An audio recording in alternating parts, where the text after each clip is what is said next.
জয়ন্ত ব্যানার্জি, সুদীপা দাস, জয়ন্ত ব্যানার্জি,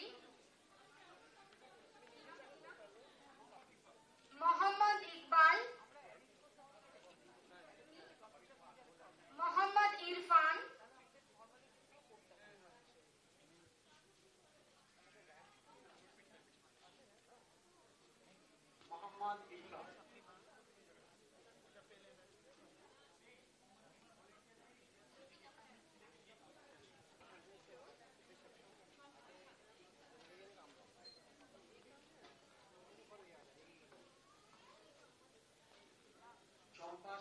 পারভিন,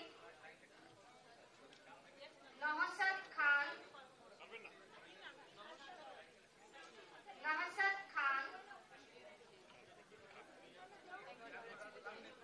মঞ্জু সেনগুপ্ত। একটু রেডি থাকার জন্য বলছি।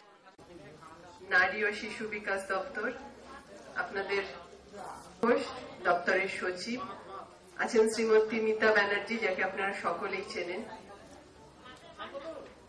আছেন প্রতিবন্ধকতা পরিকল্পনা রূপায়ণ করছেন এবং সব থেকে বড়, যারা তাদের প্রতিবন্ধকতাকে, সমস্ত প্রতিকূলতাকে অতিক্রম করে আজ এখানে উপস্থিত। অনুষ্ঠান প্রথম অনুষ্ঠিত হচ্ছে সারা রাজ্যের মতো ব্যক্তিজনকে যারা হাত ধরে এগিয়ে নিয়ে যাও from Peerless, please come on the stage.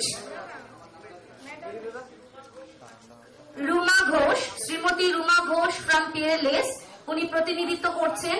ওনাকে আমরা সম্বর্ধনা তুলে দিচ্ছি। সবাই জোরে হাততালি। এবার আজকে দেখুন, প্রথমেই বলে দিই যে আজকে যে অনুষ্ঠানটা আমরা করছি, অক্ষম থেকে সক্ষম, মাননীয় মুখ্যমন্ত্রী এটা নামটাও দিয়েছেন, এটা প্রথমবার হচ্ছে এবং আমরা গর্বিত যে আজকে প্রতিবন্ধকতা সচেতনতা দিবস হিসেবে আমরা সেটা পালনও করছি। এবং আজকের দিনে আনুষ্ঠানিকভাবে আমরা কিন্তু কিছু কোম্পানি বলুন, কিছু অফিস বলুন, কিছু স্কুল আছে যারা কিন্তু প্রতিবন্ধীদের শেখানো, শিক্ষা ইত্যাদি কিংবা তাদের কর্মসংস্থার ব্যবস্থা করছে, তাদেরকে আমরা আজকে সম্বর্ধনা দিলাম। তার সঙ্গে আজকে আমরা আমাদের এটা কর্মসূচির মধ্যেই পড়ে যে আমরা 10,000 টাকা করে, যারা একটু অক্ষম হয়েছে তারা যাতে ছোট ব্যবসায়ী বলুন কিংবা কিছু কাজ করতে পারে বলে তাদের একটা অ্যাসিস্ট্যান্স 10,000 টাকা করে, সেটাও এই নতুন সরকারে আসার পরে তার বৃদ্ধিটা হয়, সেটা আমরা প্রায় 26 জনকে দিলাম।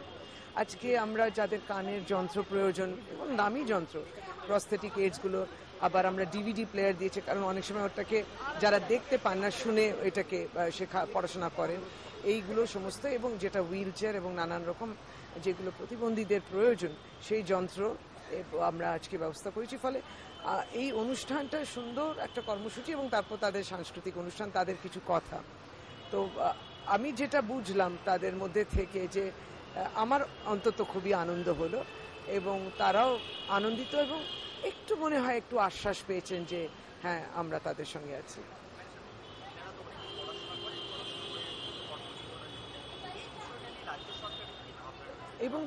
এবং সেই জন্যই সচেতনতা নিজেও সচেতন হওয়া।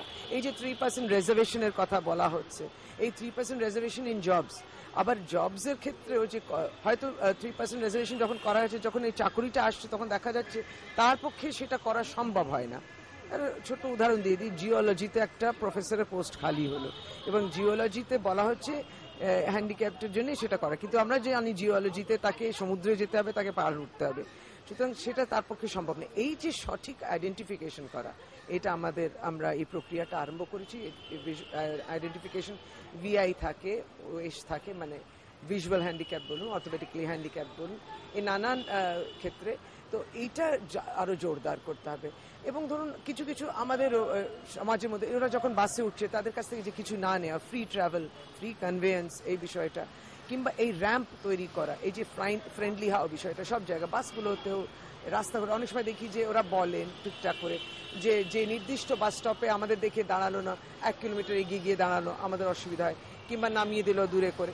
এই যে ছোটখাটো বিষয়, যেটার মধ্যে আমাদেরই একটু সহমর্মিতা থাকলে পরে সেটা আমরা মেনে নিতে পারি। ঠিক এইভাবে স্কুলেতেও 3% কিন্তু তাদেরকে নিতে হবে যারা শিক্ষা নিতে ইচ্ছুক। সেটা কিন্তু গভর্নমেন্ট এবং প্রাইভেট স্কুলসের ক্ষেত্রে প্রযোজ্য।